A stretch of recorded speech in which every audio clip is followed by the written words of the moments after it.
Ketika beberapa hari lalu rapat dengan sebuah perusahaan dari Switzerland via Zoom, kepala saya seperti dapat vitamin. Seperti tubuh kedapatan makanan lezat buat dikunyah dan ditelan. Bener deh, banyak makanan yang enak di lidah, namun begitu ditelan menjadi sumber penyakit. Ada sebaliknya, makanan biasa saja, bahkan gak enak di lidah, tetapi menyehatkan. Dan jarang makanan enak, lezat, murah, menyehatkan. Bagi saya, penggemar sushi, makanan itu masuk kategori enak, murah, menyehatkan. Jadi, mendapatkan informasi dari rapat panjang via Zoom dari perusahaan Swiss tersebut, maka saya seakan-akan mendapatkan makan sushi. Makanan favorit saya, salmon sushi dengan kecap sedikit dan banyak wasabi. Teleconference dari 3 lokasi, yaitu Swiss, Singapura, dan Indonesia. Saya dapatkan informasi ternyata perusahaan tersebut masuk Singapura baru dengan membangun banyak mini proses refining metal, pemurnian metal. Perusahaan asal Switzerland ini secara agresif membeli dore dan ingot dari penambang besar atau private major player di Indonesia,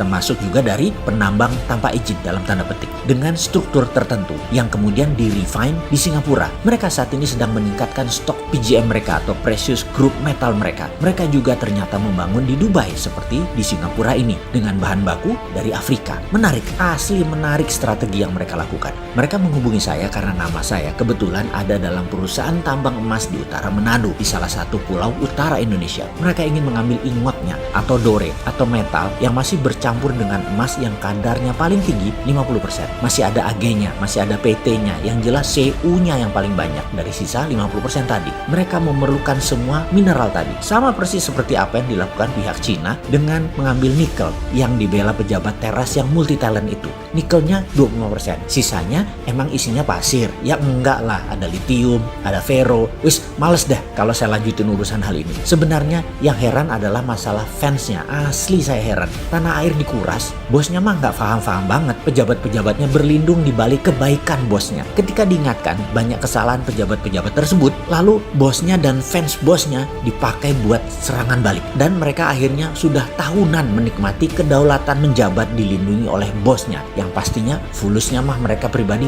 naiknya kencang. Bosnya mah biasa-biasa aja. Sementara itu bosnya yang jujur, baik, sederhana, tapi tidak paham bisnis oligarki, dia menjalankan tugas hariannya seperti biasa saja. Jadi apa yang dikuras? Yaitu yang sisanya yang 75% di luar nikel. Kembali ke perusahaan Swiss tadi. Sama seperti kayak Tiongkok. Ambil ingot, ambil dore, tetapi yang dibayar hanya gold contentnya. Yang didiskon lagi karena belum disertifikasi alasannya. Juga belum di-refine atau dimurnikan. Semuanya bisnis itu sudah jalan tahunan. Hanya baru setahun ini mereka punya refiningnya sendiri di Singapura. Seperti biasa, begitu saya dapat peluang bicara, saya banyak tanya kepada mereka. Mau apa dengan PGM dan metal-metal lainnya yang mereka beliin ini? Apakah mau jadi juragan jual beli hard commodity? Mereka tertawa. Jah, dalam hati saya, gue diketawain. Yang singkatnya mereka menjawab, "Don't be so naive brother, you must know what is our intention." Mereka mengatakan saya jangan naif-naif, pasti mereka tahu niat mereka mengumpulkan mineral tadi. Kepala saya langsung teringat 200 tahun yang lalu ketika Swiss mengumpulkan banyak metal di dunia, di mana Swiss adalah satu-satunya negara yang memiliki Swiss Metal Bank, bank metal yang menyimpan benda-benda berharga. Semua ini menjadi dasar underlying terbitnya Swiss franc, mata uang Swiss. Jadi kali ini mereka mengumpulkan kembali, apakah dengan tujuan yang sama, membuat Swiss jadi safe haven currency. Banyak ngelamun saya dalam diskusi kemarin. Setiap beberapa kalimat dari mereka saya langsung punya theater of mind, layar bioskop di kepala saya. Apa yang akan terjadi ke depan dengan strategi mereka ini? Pertama, saya geblek-geblekin yang jual material ke mereka. Jual tanah air dengan harga murah. Prinsip dagangnya begini, kalau mereka punya tambang, katakanlah tambang tembaga Freeport. Ingat ya, Freeport tambang tembaga, bukan tambang emas. Iya, tambangnya ada emasnya, tapi yang dipajakin kan koper, bukan gold. Gimana sih lu? Terus diambil 51% lagi perusahaan tambang tersebut. Ini di siapa lagi? Kalau mau ambil ya emasnya, yang dikirim ke Rio Tinto dan ke Jepang itu loh, yang di-refine di luar Indonesia, emasnya. Asli gue sebel kalau urusan beginian. Kapan balik modalnya beli Freeport?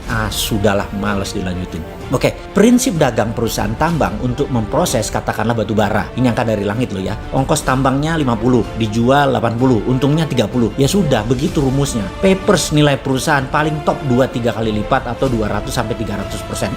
Itu pun sudah overvalue. Tapi perusahaan teknologi nilainya bisa 100 kali aset atau kapitalisasinya bisa beratus kali karena kemampuan melipat nilai papersnya tadi. Juga perusahaan metal berharga ini. Semacam VOC lah, nilai papersnya bisa berkali lipat. Jadi perusahaan Swiss tadi ambil metal untuk dijadikan jaminan underlying surat berharga seperti bond misalnya. Misalnya bond tadi diambil Swiss untuk cetak uang, maka kertas saja yang dipindah tangankan, metal masih di tangan perusahaan Swiss tadi, katakan 10 billion dolar buat jaminan Swiss franc. Swiss membayar pinjaman tadi juga pakai bunga atau membeli dengan DP yang murah. Persis seperti pinjamnya IMF deh. Lalu misalnya negara lain, Singapura pinjam surat berharga tadi buat underlying terbitnya uang baru Singapura dolar. Kertas berharga itu pindah tangan. Tidak perlu 100% dibayar oleh Singapura, cukup 20-30% saja dari nilai. Tapi Singapura bisa cetak 100%, memanfaatkan 70% sisanya tadi. Kan ada jaminan, nggak inflasi.